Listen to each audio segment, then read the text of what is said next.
नमस्कार। सीबीएसई के एग्ज़ाम में जो अभी रीचेकिंग हुई बच्चों के पेपर की, उसमें बड़े इशू आए। तकरीबन 50 लाख बच्चे जो हैं इस देश में सीबीएसई 12वीं बोर्ड की परीक्षा देते हैं और दिया भी। और सरकार ने अपनी तरफ से बड़ी हाईटेक कोशिश की। उन्होंने एक ओएसएम मतलब ऑन स्क्रीन मार्किंग के ज़रिए, बताऊंगा आपको कि ऑन स्क्रीन मार्किंग कैसे होती है। तो ऑन स्क्रीन मार्किंग के ज़रिए जो है पेपर को चेक करवाया था, लेकिन इतनी डिस्क्रिपेंसी आ गई उसमें, इतनी प्रॉब्लम्स आई कि बच्चों को बड़ा मुश्किल हो गया। उनके 10-10, 20-20 नंबर की कमी, कहीं किसी ने सप्लीमेंट्री एग्ज़ाम मेन कॉपी में सप्लीमेंट्री दी तो उसकी चेकिंग नहीं हुई, प्रॉपर स्कैनिंग नहीं हुई, 10-10 नंबर कम आ गए। एक बच्चे का तो आईआईटी में एडमिशन ही रुक गया था, उसके नंबर यहाँ आईआईटी उसने क्रैक कर लिया और उसके 12th में नंबर कम आ गया, तो उसके बेसिस पे उसको एडमिशन नहीं मिल रहा था। तो ऐसे तमाम जो हैं अभी केसेस सामने आ रहे हैं। तो ये मुद्दा बड़ा बड़ा होता जा रहा है। मैं जो ये वीडियो बनाने का मेरा मकसद सिर्फ इतना है कि क्या इस देश में एक आदत परीक्षा जो है वो भी सरकारें और प्रशासन ढंग से नहीं करा पा रहा है।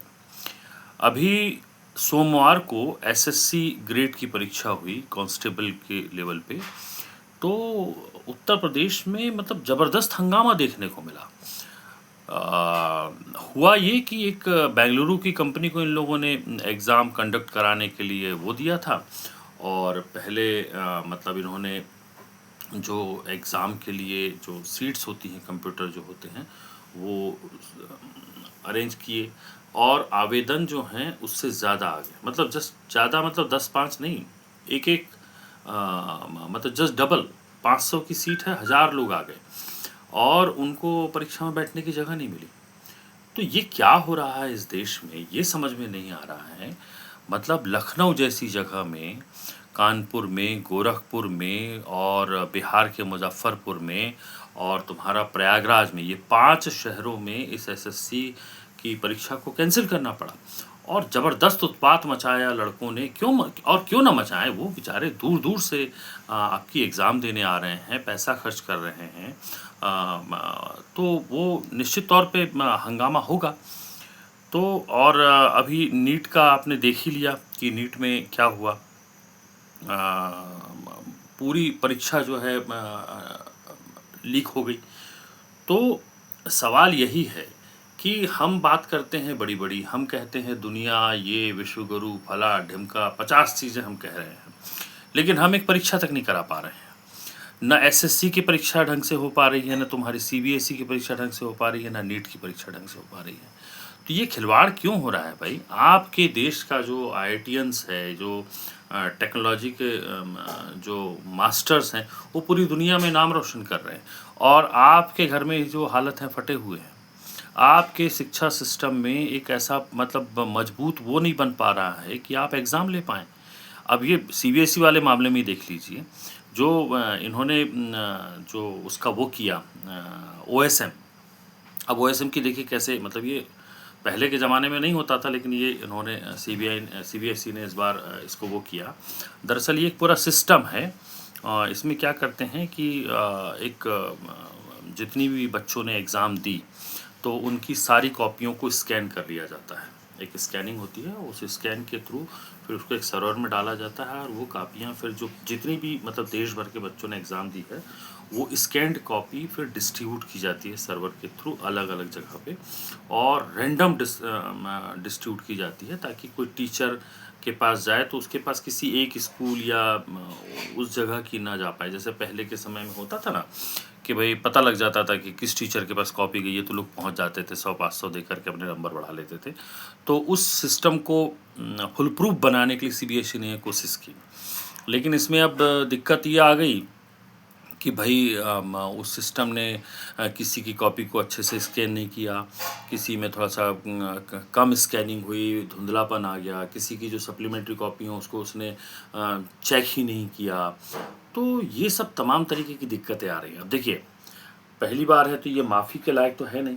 अब आप कहें कि भाई चलो पहली बार सिस्टम था तो हमने इतनी गलतियां जो है माफ़, नहीं नहीं, ऐसा नहीं होता है। आप देश चला रहे हैं, देश की सरकार में यदि सीबीएसई का इतना बड़ा सिस्टम फेल होता है और लाखों बच्चों की शिकायत आती है तो ये तो सोचने वाली बात है। एनटीए में क्या हुआ? एनटीए में आपके जो एक्सपर्ट आपने लिए वही पेपर को लीक कर रहे हैं। तो क्या इसमें भी आप कहेंगे कि भाई लोग ऐसा कर देते वैसा कर देते? नहीं, ये आपकी पूरी की पूरी जो है जिम्मेदारी बनती है। इनफैक्ट विपक्ष यदि इस पर कहता है तो सही भी कहता है कि भाई तमाम चीज़ें हो रही हैं, शिक्षा मंत्री को जो है समझ में नहीं आ रही। और पहली बार नहीं हुआ ना एनटीए में, तो एनटीए में तो 2024 में भी हुआ था, मैंने वीडियो भी बनाया उस पर। तो कुल मिलाकर कहानी यह है कि देश के जो बच्चे हैं, जो भविष्य है, उसके साथ बुरी तरह से खिलवाड़ हो रहा है और शिक्षा व्यवस्था को लेकर के बहुत ज़्यादा सरकार को सोचने की ज़रूरत है, क्योंकि पूरा सिस्टम कोलैप्स कर रहा है।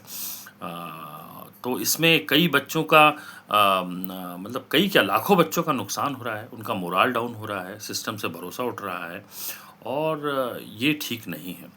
तो जितना हम सरकार बनाने में ध्यान दे रहे हैं, तमाम प्रदेशों में हम जो पश्चिम बंगाल में, मध्य प्रदेश में, गुजरात में, यहाँ वहाँ, केरल, तमिलनाडु, जो हम सरकारें बनाने में जितना सरकार ध्यान दे रही है, उसी तरीके से पूरे सिस्टम को भी देखना होगा। महंगाई और ये सब तो ठीक है, लेकिन ये बच्चों का भविष्य है और बच्चों के भविष्य के साथ खिलवाड़ नहीं होना चाहिए। आज का वीडियो मैंने बिल्कुल छोटा रखा है, 6-7 मिनट का वीडियो है।